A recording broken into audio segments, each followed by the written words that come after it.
So, Mr. McKay, Mm-hmm. can you, well, you're involved a lot in the local art scene, so can you tell us a little bit about, well, your opinions on the new censorship guidelines?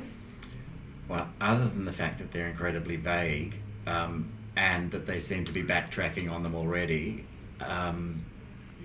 they're some people think that they're an improvement, because to have restrictions on what you can do with a subject matter that before you weren't allowed to film at all might be considered progress.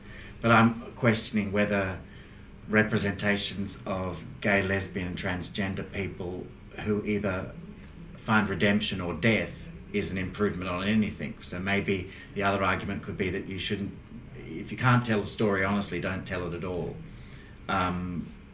So I'm in two minds about whether there'll be avenues for filmmakers to do something creative with that. Because sometimes censorship can be circumnavigated. You can work your way around the restrictions by being creative. So hopefully Malaysian filmmakers will be.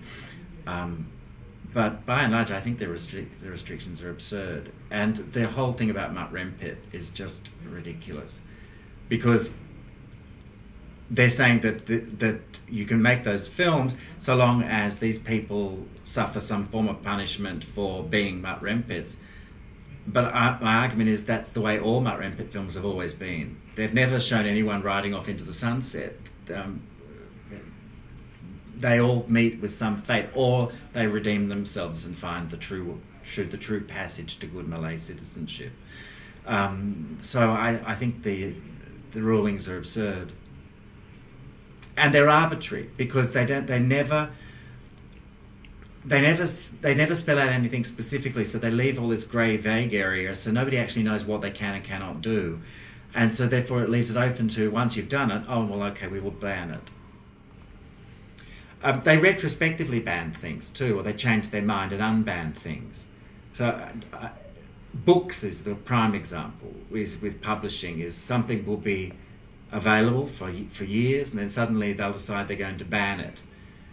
Everyone's already owns it, but they decide to ban it, and then they don't specify in the ban whether ownership of the book is an offence. So you don't know whether you should burn it, or keep it, or hide it, or because you bought it when it wasn't banned, therefore it's not illegal. Absurd. Censorship is absurd anyway. It doesn't work. I'm convinced it encourages people to see that there are things that the state wants us not to see. And you only have to go out onto the streets of Kuala Lumpur to know that there's literally no type of film that's not available. And I don't like to implicate the entire country, but I know no one, I've never met anybody that doesn't own a pirated product of some kind. It just doesn't work, so... Cut!